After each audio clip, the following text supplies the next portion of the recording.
Assalamualaikum warahmatullahi wabarakatuh. Pada siang hari ini kita akan belajar instrumen oven.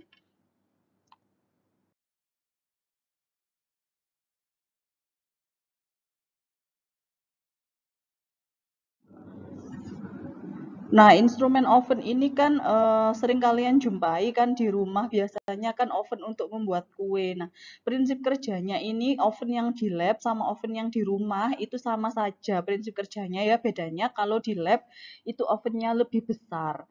Kemudian di sini ada prinsip kerjanya yaitu merubah energi listrik menjadi energi panas. Kemudian fungsinya oven jika digunakan di lab itu untuk mensterilkan alat-alat gelas yang tahan panas dan ketelitiannya rendah sehingga bisa digunakan untuk sterilisasi kering. Biasanya dilakukan pada suhu 180 derajat Celcius selama 2 jam. Nah, di sini fungsinya oven kalau di lab itu biasanya digunakan untuk mengeringkan bahan atau juga mengeringkan alat. Selain itu juga digunakan untuk sterilisasi kering. Nah, sterilisasi itu kan membunuh kuman-kuman yang ada pada alat ya. Biasanya oven ini fungsinya digunakan untuk sterilisasi kering ini apabila oven ini digunakan yang di lab mikrobiologi. Ya, jadi yang di lab mikrobiologi itu kan kerjanya kan harus steril biar tidak ada bakteri yang tidak dikehendaki ikut tumbuh seperti itu. Jadi bahan-bahannya, alat-alatnya juga harus disterilisasi terlebih dahulu. Nah, sterilisasi menggunakan oven ini adalah termasuk jenis sterilisasi kering. Jadi sterilisasi itu dibagi menjadi dua, sterilisasi kering dan sterilisasi basah. Nanti kalau sterilisasi basah itu menggunakan instrumen autoclave. Tuh, kemudian apa saja alat-alat gelas yang boleh dimasukkan ke dalam oven, yaitu alat-alat gelas yang ketelitiannya rendah. Kenapa yang ketelitiannya rendah? Karena kan kalau oven ini prinsipnya berdasarkan adanya energi panas kan yang digunakan untuk membunuh bakteri, tujuannya kan itu. Kalau misalkan ada panas di situ alat-alat gelasnya dimasukkan ke dalam oven. Nah, kalau ada panas itu kan alat gelas itu gampang memuai atau mengembang ya. Biasanya kalau dulu prinsip pemuaian itu contohnya kan pada kaca jendela itu kenapa kok diberi jarak ya, gak apa di antara kaca sama kayunya itu pada sela-selanya itu. Nah, itu kan tujuannya untuk memberi ruang pemuaian. Nah, ini sama halnya. Kalau alat gelas ini kita masukkan ke dalam oven, kemudian oven itu memiliki energi panas, kalau dipanaskan nanti alat gelasnya kan memuai. Kalau untuk alat-alat gelas yang ketelitiannya itu dia tinggi, yang harus digunakan untuk analisa kuantitatif, itu kan nanti akan mempengaruhi skala pada alat gelas. Sehingga yang boleh dimasukkan oven adalah alat-alat gelas dengan ketelitian yang rendah. Contohnya adalah gelas beker, kemudian kaca arloji, ya, kemudian apa cawan petri ya. Kalau misalkan pipet ukur, pipet volume, nah itu dihindari untuk dimasukkan di oven. Jadi cukup dikeringkan di suhu ruang saja. Tuh, kemudian prinsip kerjanya oven yang ketiga adalah menguapkan uap air yang ada dalam bahan dengan jalan pemanasan pada suhu 105 sampai 110 derajat Celcius sehingga dapat digunakan untuk penentuan kadar air. Nah, di sini titik didihnya air itu kan 100 derajat Celcius. Maka dari itu kalau menggunakan oven untuk mengeringkan pelarut ya, pelarut yang umum kita gunakan habis cuci-cuci itu kan untuk mengeringkan air sehingga yang di setting suhunya adalah lebih dari 100 derajat Celcius yaitu sekitar 105 sampai 110 derajat Celcius. Beda lagi kalau misalkan yang pengen dikeringkan itu pelarutnya itu dari alkohol kayak gitu ya, habis dibilas sama alkohol kemudian dikeringkan. Tapi biasanya kalau sama alkohol itu cepat keringnya kan, dia mudah menguap ya alkohol, tidak perlu sampai di oven. Nah, itu suhu kalau masih memang pengen dimasukin oven suhunya bisa lebih rendah tergantung pada titik didih pelarut yang digunakan. Kemudian ini bagian dan fungsi oven. Jadi bentuknya oven itu kan macam-macam ya, tergantung pada brandnya, mereknya apa gitu. Tapi bagian-bagian dan fungsinya juga tidak jauh berbeda antara brand satu sama brand yang lainnya. Ya, yang saya tunjukkan ini adalah oven yang digunakan di laboratorium kimia dan laboratorium mikrobiologi di Stikes.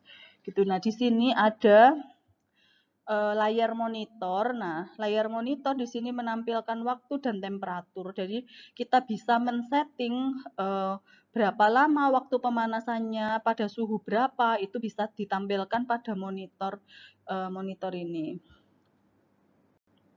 Kemudian di sini ada tombol setting. Nah, atasnya ini kan tadi monitornya, kemudian tampilannya ya. Kemudian yang bawahnya itu ada tombol setting. Jadi fungsinya untuk mengatur, menaik turunkan waktu yang dikehendaki sama temperatur yang dikehendaki berapa. Kemudian di sini ada pintu oven. Ini pengunci pintunya ya yang warna hitam ini. Jadi dia biasanya bisa ditarik kemudian baru dibuka ya. Kuncinya ditarik dulu baru kemudian dibuka. Ada yang dia itu penutupnya ini, penutup penguncinya ini diputar dulu, diputar berlawanan jarum jam baru dibuka. Seperti itu. Jadi macam-macam tergantung sama brandnya. Kemudian ada pintu kaca ya. Kalau oven itu pintu kaca langsung bisa melihat ke dalamnya. Nah, fungsinya pintu kaca ini kalau misalkan kita memanaskan itu kan bisa kita ngecek ya sudah kering apa belum gitu. Kemudian rak oven ya, bagian sini ada rak oven, ini fungsinya untuk meletakkan alat atau bahan yang dikeringkan. Rak oven ini bisa ditambah raknya di dalamnya. Tapi kalau ditambah nanti space-nya kan jadi kecil-kecil ya, dempet-dempet. Gitu. Nah, itu tergantung pada alat yang akan dikeringkan apa. Kalau misalkan alat yang dikeringkan itu yang dia itu gelas beker 1 liter. Nah, ini kalau natap sama atasnya ini kan bisa diambil raknya. Disesuaikan sama ukuran alat yang akan dikeringkan. Kemudian cara pengoperasian oven ya, cara pengoperasian oven secara umum ya pastinya disambungkan dulu ke arus listrik. Karena oven di lab kan pakai listrik ya, bukan oven kompor itu. Tuh, jadi pakai alat listrik, kemudian tekan tombol power untuk menghidupkan dan mematikan oven. Ada tombol powernya. Kalau yang pada gambar yang sebelumnya tadi, biasanya tombol powernya itu terletak di bagian bawah. Ya, ada on off-nya. Kemudian tekan tombol setup and set down untuk menaik atau turunkan temperatur dan waktu pengovenan. Jadi bisa kita setting sambil kita tinggal itu nanti tidak takut terlalu lama. Biasanya untuk yang waktu pengovenan itu kalau kita mengeringkan bahan ya, mengeringkan bahan atau mengeringkan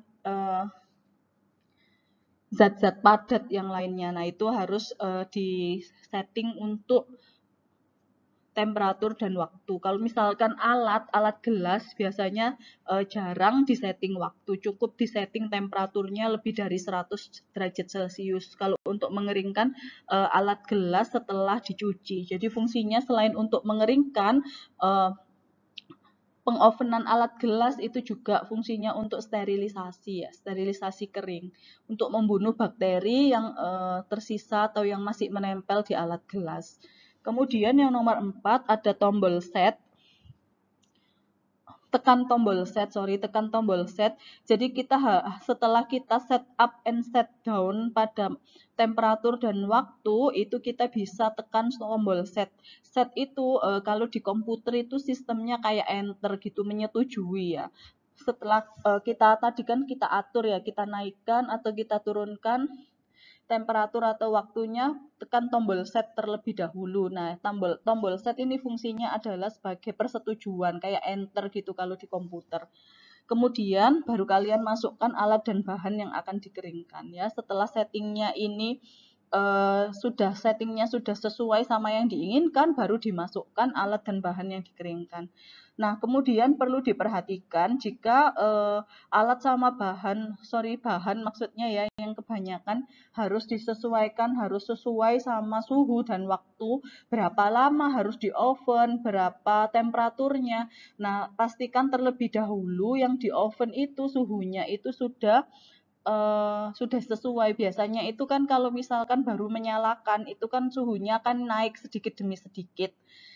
Kalau misalkan digunakan untuk mengeringkan alat, it's okay, baru disetting langsung dimasukkan enggak apa-apa. Tapi kalau misalkan kita untuk mengeringkan bahan yang misalkan harus dikeringkan pada suhu 60 derajat Celcius selama 1 jam. Nah, berarti pastikan suhunya di dalam oven itu sudah 60 derajat Celcius. Nah, kalau sudah 60 derajat Celcius baru disetting waktunya 1 jam. Ya, jadi setting suhunya dulu, baru setting waktu untuk beberapa bahan yang memang harus dikeringkan dengan waktu dan temperatur tertentu.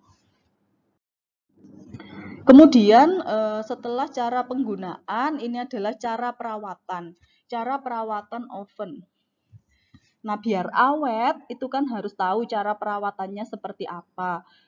Yang pertama adalah sebelum oven digunakan, sebaiknya dibersihkan terlebih dahulu semua aksesoris dan rak tatakannya. Kemudian yang kedua, pastikan oven sudah dicabut dari stop kontak sesudah dingin. Jadi oven ini sebelum digunakan itu kan dibersihkan terlebih dahulu ya dalamnya. Kemudian yang kedua itu dicabut dari stop kontak apabila sudah tidak digunakan. Tapi sebelum dicabut stop kontaknya itu suhunya harus diturunkan terlebih dahulu. Jadi didinginkan dulu ya. Misalkan awalnya itu kalian setting suhu 110 untuk mengeringkan alat gelas. Kemudian setelah alat gelasnya itu kering kan alat gelasnya diambil. Nah, diambil itu jangan langsung setelah ngambil alat gelas ovennya langsung dimatikan, langsung dicabut. Nah, jangan. Tapi harus diturunkan terlebih dahulu suhunya. Jadi habis 110 itu nanti kalian setting lagi temperatur, turunkan sampai suhu, misalkan samakan dengan suhu ruang 30, misalkan 32 derajat Celcius atau 30 derajat Celcius ya, diturunkan, kemudian baru di set ya, di enter itu tadi, di set, tunggu dulu sampai dia turun suhu 30 baru dimatikan kemudian dicabut. Jadi pastikan dia suhunya itu tidak terlalu panas waktu dicabut. Seperti itu. Kemudian yang nomor 3, setelah dia dingin, maka buka pintu oven bagian dalam dibersihkan dengan lap. Jadi sebelum dipakai itu dibersihkan, setelah dipakai juga dibersihkan. Setelah dingin ya bersihkannya, jangan panas-panas dibersihkan, nanti kan tangannya kena. Gitu. Nomor 4, hindari penggunaan alat gelas dengan ketelitian tinggi, seperti contohnya adalah pipet ukur, pipet volume yang fungsinya itu untuk analisa kuantitatif, untuk mengambil larutan secara teliti ya, ketelitiannya tinggi, kuanti. Itu harus dihindari untuk dipanaskan karena nanti dikhawatirkan skalanya, kalau dia alat gelasnya ini memuai, skalanya kan nanti akan berubah. Kalau skalanya berubah, maka ketelitiannya akan berubah juga.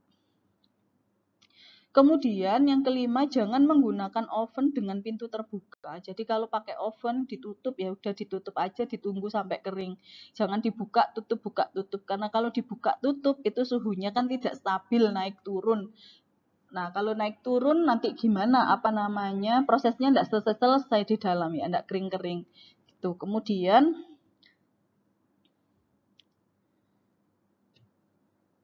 nomor 6 ini hindari buka tutup ini ya. Tujuannya tadi biar dia stabil suhunya. Yang nomor 5 tadi sama juga. Kalau suhunya terbuka nanti kalau pintunya terbuka nanti suhunya di dalam itu dia kan tidak sesuai sama setting yang sudah kita terapkan. Kemudian nomor 7, hentikan pemakaian oven bila terlihat asap dan segera cabut kabel dari stop kontak. Jadi yang nomor 7 ini kalau misalkan ada percikan api ya atau asap yang ada pada oven, langsung segera cepet-cepet dicabut kabelnya dari stop kontak. Nah, biasanya untuk memudahkan kalian mengoperasikan suatu instrumen, di setiap instrumen itu ada namanya instruksi kerja alat ya, instruksi kerja alat atau IKA. Jadi sebelum mengoperasikan itu baca dulu sebelahnya, pasti ada namanya instruksi kerja alat. Di situ ada caranya mulai dari menghidupkan sampai mematikan itu bagaimana. Baca dulu daripada pas ngerjakan salah. Nah, kalau salah ya, kalau misalkan kesalahannya itu sampai menyebabkan konsleting atau lain sebagainya kan bahaya. Jadi dibaca dulu. Setiap mau bekerja dengan alat dibaca terlebih dahulu instruksi kerja alatnya yang terletak di sebelah alat, entah itu di atasnya atau di bawahnya atau ditempelkan di pinggirnya atau ada di sebelah bawah. Nah, itu kalian baca terlebih dahulu ya instruksi kerja alat. Selain itu, setelah membaca instruksi kerja alat, baru kan kalian mengoperasikan alat. Setelah mengoperasikan alat, baru selanjutnya adalah kalian apabila selesai menggunakan alat harus mengisi logbook. Ya, logbook ini fungsinya adalah sebagai buku kendali. Jadi biar kita itu tahu, oh dalam satu hari ini berapa orang yang menggunakan alat ini. Kemudian nanti kita bisa merekap dalam satu bulan itu berapa orang yang menggunakan. Nah, tujuannya apa logbook ini? Tujuannya biar kita itu tahu intensitas pemakaian. Kalau kita tahu intensitas pemakaian, kita dapat menentukan kapan alat ini harus dilakukan kalibrasi gitu. Ya, jadi nanti ada pertemuan terakhir namanya konsep kalibrasi ya. Konsep kalibrasi tujuannya adalah untuk memastikan alat ini bekerja dengan baik sesuai sama setting yang diinginkan atau tidak ya. Itu adalah kalibrasi. Nah, kalau kita melihat dari logbook pemakaian itu kan kita bisa menentukan, oh karena alat ini sudah seringkali dipakai setiap hari, intensitas pemakaiannya itu misalkan 16 jam. Oh, 16 jam berarti kalau dalam sebulan berapa? Nah, itu kita dapat memutuskan perlu dilakukan kalibrasi atau tidak. Kemudian ini ada hal-hal yang harus diperhatikan dalam penggunaan oven. Yang pertama adalah alat-alat gelas harus disusun rapi dan teratur. Perhitungkan jarak antar alat atau bahannya. Nomor 1 ini kenapa harus disusun rapi dan teratur? Harus diperhitungkan jaraknya karena tadi alat gelas itu kalau dipanaskan itu rawan memuai. Sehingga kalau menatanya itu berantakan, akhirnya muatnya kan cuma sedikit. Akhirnya kalau muatnya cuma sedikit kan nanti lama ya ovennya berkali-kali. Jadi diatur rapi biar dia muatnya itu banyak.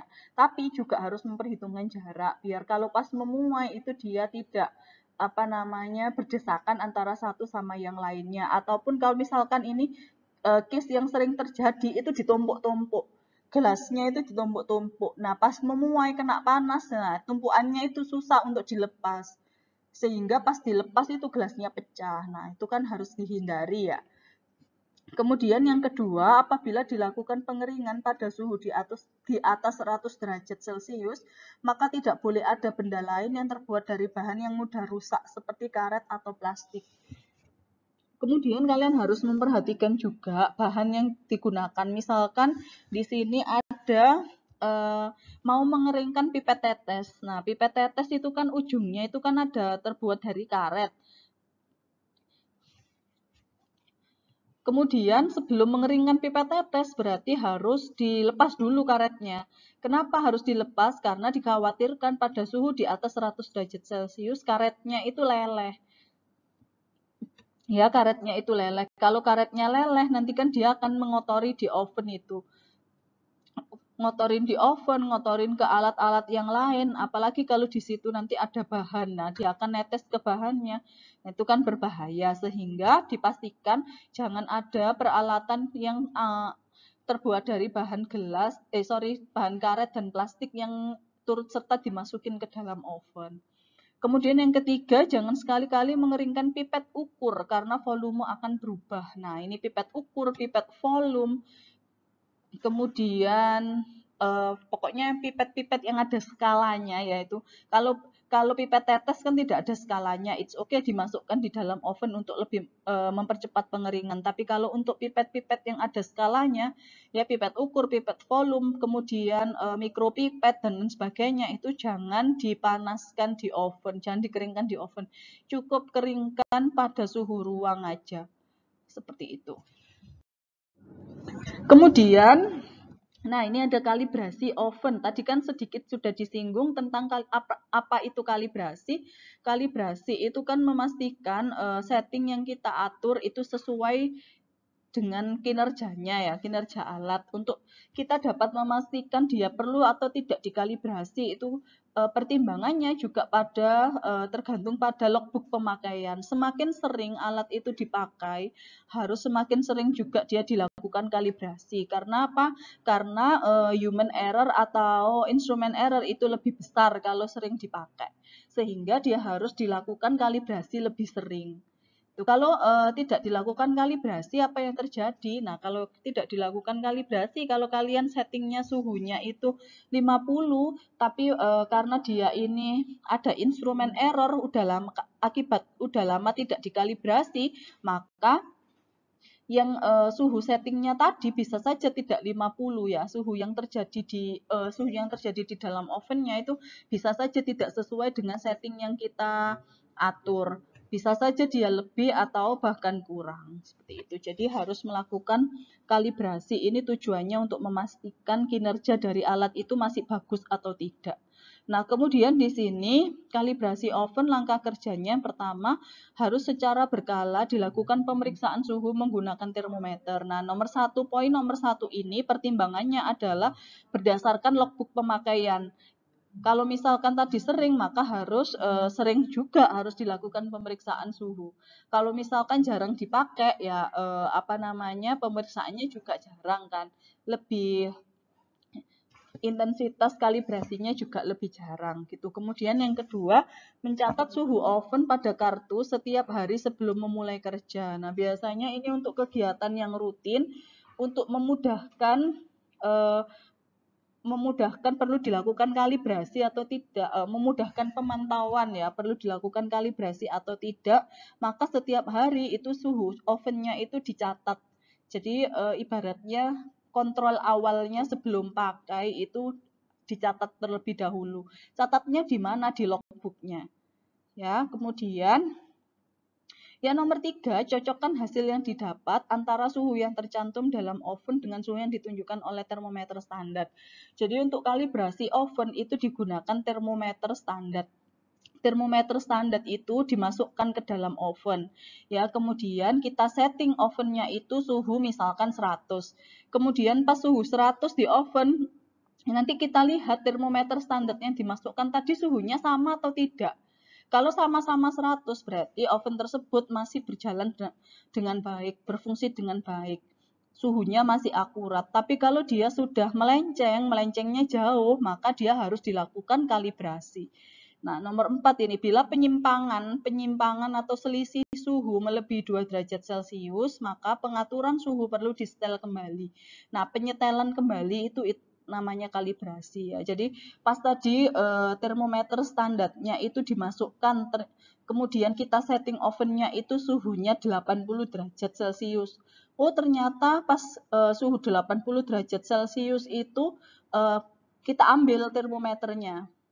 Kita ambil, oh suhu settingnya 80 derajat, suhu setting oven, tapi termometer standar cuma menunjukkan 75 derajat Celcius, berarti selisihnya kan 80 derajat dikurangi 75 derajat, selisihnya 5 derajat Celcius. Nah, berarti kan sudah melebihi 2 derajat Celcius ini selisihnya. Kalau selisihnya sudah melebihi 2 derajat, maka harus dilakukan setting ulang, disetel ulang instrumen ovennya ini, pengaturan suhunya gitu. Demikian juga dengan timer. Ya. Kalau timer berarti kalibrasinya kan kita gunakan stopwatch yang terstandar. Ya, kalau kita sama-sama mulai on kan ya, setting 5 menit, stopwatch-nya juga 5 menit, kemudian barengan nanti pas dia sudah selesai itu ovennya ini berapa menit, sama enggak sama yang stopwatch-nya gitu. Jadi itu adalah dasar untuk kalibrasi oven. Kemudian ini bagian dalam oven dan rak harus dibersihkan secara teratur dengan desinfektan. Biasanya kita gunakan lap kering yang disemprot sama alkohol itu dibersihkan dalamnya itu biasanya sebelum dan setelah melakukan pekerjaan. Oke, sekian untuk penjelasan materi tentang oven. Apabila ada yang mau ditanyakan, silahkan. Terima kasih. Wassalamualaikum warahmatullahi wabarakatuh.